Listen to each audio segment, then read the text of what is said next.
Good morning, and thank you very much for joining us. I am Yuri Folari. Okay, let me start by telling you about my guests this morning.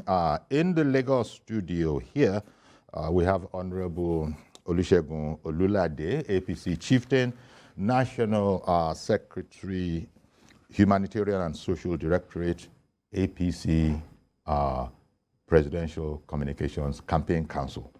Good morning to you. Honorable Olulade. Good morning. And much, also very well known as Elenia. You got to put that in there. Thank you for making time for us. Thank you for having me. Our pleasure. And then we have in our Abuja studio Barrister Shehu Bashir. He is a member of the Media and Publicity Directorate, APC Presidential Campaign Council. A fine morning to you, Mr. Bashir. Good morning, Mr. Yuri. Nice having you here. Thank you very much. Thank you very much indeed for making time for us.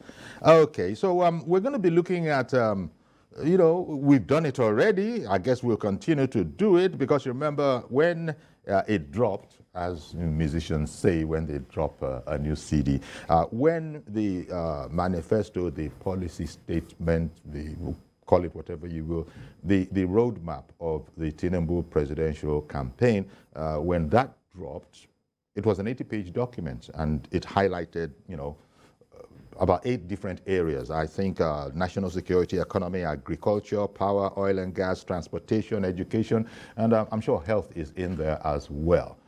So we want to look at the fact that this is a pan-Nigeria agenda. I guess every presidential candidate has to have a pan-Nigeria agenda, but we look at this 80-page document that was presented. And yesterday, the presidential candidate of the ruling APC made a presentation to the business community in Lagos. Now, even though that's, if you want, a different subheading, but still, it would have come from the main document. There will be no variance between his presentation yesterday. Maybe it went in, zoomed in on a bit more detail, but we already have the 80-page Hope 2023 document. Renewed hope. Renewed hope, exactly. Yeah. And I keep on remembering that Hope 23 sort of rings with Hope 93. But then again, since it's it's renewed hope. So tell me, if you will, Honorable Olulade, it is, you understand it to be a pan-Nigeria document, right? Yeah. Please. Well, let me start by saying that when we talk about pan-Nigerian document, we should also look at who is presenting the pan-Nigerian document. Because when you look at other presidential candidates, they will also tell you they have a pan-Nigeria document that they are presenting. But who is presenting that document? That is the most important thing. We look at the personality of Asiwaju Shettima leadership that they are going to provide for us by the grace of God starting from 2023 upward. We look at Asiwaju, for instance, when he came into Lagos as a governor. Let me even go back to when he was a senator of the Lagos West Senatorial District. When he was elected in 1992 as a senator, it was that period that we have not Umaru Musa Yar'Adua, we have the Yar'Adua, the Shehu Musa Yar'Adua, then camp in SDP. And he has an agenda, he has a vision to become the president of the Senate. That was his vision, going to the Senate then. And when Shehu Musa Yar'Adua was disqualified, and they now have to resort to another primary and all sort of things, and we discovered that we have Chief MKO Abiola emerging as a candidate of the party. You will see that he was in support of Chief MKO Abiola, jettisoning, sacrificing that his own personal ambition to become the Senate president. That shows how pan-Nigerian he has always been. When he moved to the issue of governor of Lagos State, when he came here as governor, he assembled one of the best teams, if not the best team that Nigeria have ever seen till date. And we discovered that in that team, he brought in people from different states, from different ethnic background, from different religion background. Without looking at them, all his concerns that who can fix this job, the best man for the job. And that is what he's particular about. And that is why that team still remains one of the best in this country today. Now, coming to him, he brought in somebody from Anambra to be a commissioner of budget. He even, first of all, introduced that budget ministry. Straight, yes. Straight. It wasn't there before. He was the first governor to have done that.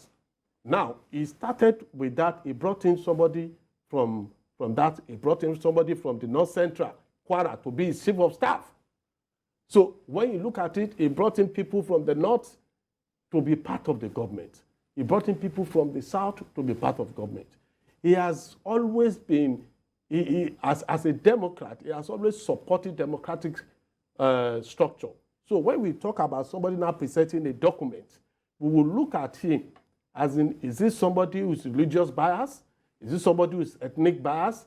Is he someone who always go for the best? And that is what Asiwaju Bola Ahmed Tinubu Indeed. he is.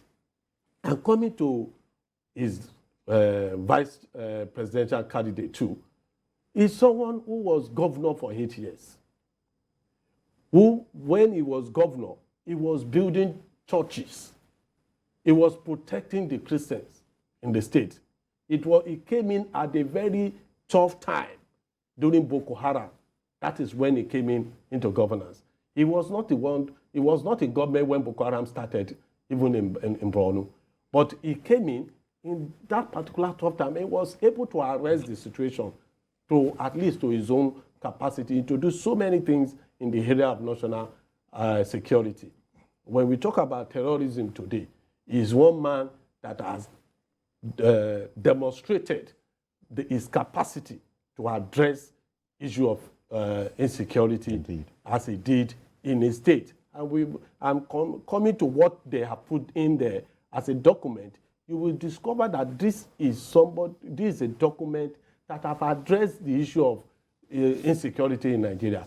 We talk about a document that is addressing the issue of counter-terrorism, introducing all sort of technology into our security architecture. We know what Asiwaju did in Lagos when he was in Lagos. Before he came into Lagos, we know the security situation in Lagos. You can't even go. They will come and collect your cash from you in the presence of open during those periods. When you were sleeping, they were knocking at your door that you should open. They will write letters to some streets. If people have forgotten. It was crazy. It was crazy. It was crazy then. And banks were not even operate. Yes. But when he came in with what we call the Security Trust Fund that addresses the issue of insecurity in Lagos. Indeed. Today, Lagos remains one of the safest states in the country. Indeed. Even as troubled as we are. As we are. You got to compare it with what existed back then. And considering the kind of population that Lagos that occupies Lagos. And so we have people who are vast, people who have an antecedent, people who are quoting facts and figures. Those were the people that are producing this document. Okay.